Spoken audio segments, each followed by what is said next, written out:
యేసుక్రీస్తు సువార్తని మత ప్రచారం అని ఈ మదాసురులు అంటున్నారు కదా. మదాసురులు ఒక్క మాట నేను అడుగుతా, సరే ఇది మత ప్రచారం రా, దీని మీద నువ్వు కయాని కాలు దువ్వి విషం కక్కుతున్నావు, ఇదేదో నువ్వు సమాజం మీద పెట్టి ఎంతమంది తాగుబోతుల్ని మార్చావు రా దౌర్భాగ్యుడా అని నేను అడుగుతున్నా. ఎంతమంది తాగుబోతుల్ని మార్చావు, ఎంతమంది వ్యభిచారులను మార్చావు, ఎంతమంది నరహంతకుల్ని మార్చావు, ఎంతమంది దుర్మార్గుల్ని మార్చావు, ఎంతమంది మోసగాళ్లను మార్చావు, ఎంతమంది వంచనలో బతికే వాళ్ళని మార్చావు. ఎవర్రా దేశద్రోహి? నిజమైన దేశద్రోహి ఎవరు?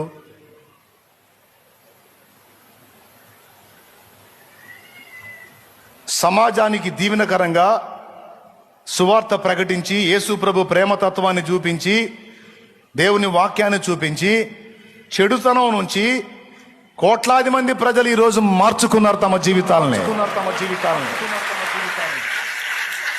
ఇంత మాత్రం దాన్ని ఒక్క దాన్ని చూపించడం నీ చేతగాల. ఏమి నూరిపోస్తున్నావు నువ్వు? తప్పదాగి మందిరాల్లోకి పోయి చర్చిల్లోకి పోయి గొడవ చేయడం నేర్పిస్తున్నావు నువ్వు. చర్చిల్లో జరిగే ప్రార్థనలు ఆటంకపరచడానికి తాగుబోతులను తయారు చేస్తున్నావు నువ్వు. తాగుడు మానిపించడానికి కష్టపడుతున్నావురా మేము.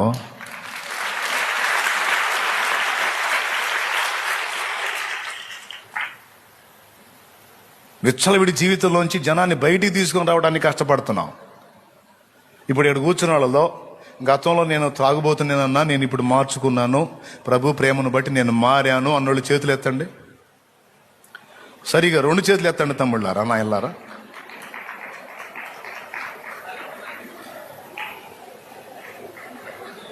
ఒక్కసారి లేచి నిలబడతారు మీరు. ఏం సిగ్గుపడద్దు, తాగితే లేగు.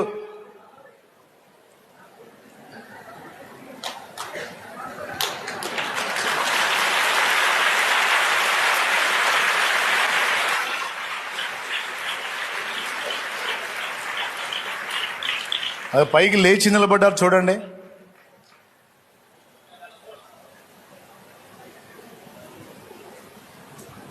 అది ఇంకా బారుకు పోతా ఉంటే కనపడుతుందా? వెనక లేచి నిలబడ్డారు. అదిగో చేతులు ఎత్తండి నాయలారా, చేతులు ఓపండి. అదిగో వీళ్ళందరూ మారారు కాబట్టి ఇప్పుడు వాళ్ళ సమాజాలు ప్రశాంతంగా ఉన్నాయి. కానీ వీళ్ళు అదే తంతులో కొనసాగినట్టయితే వాళ్ళ కుటుంబాలకి, బజార్లకి, సమాజాలకి మనశ్శాంతి ఉండేదా?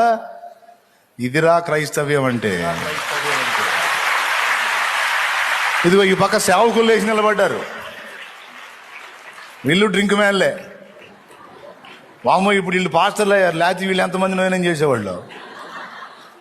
నిజమైన దేశభక్తి మాది, నిజమైన దేశభక్తి మాది. మనుషుల్ని మహానుభావులుగా తీర్చిదిద్దే పనికి మేము పూనుకున్నాం. దానికి మాదిరిగా క్రీస్తుని తీసుకున్నాం.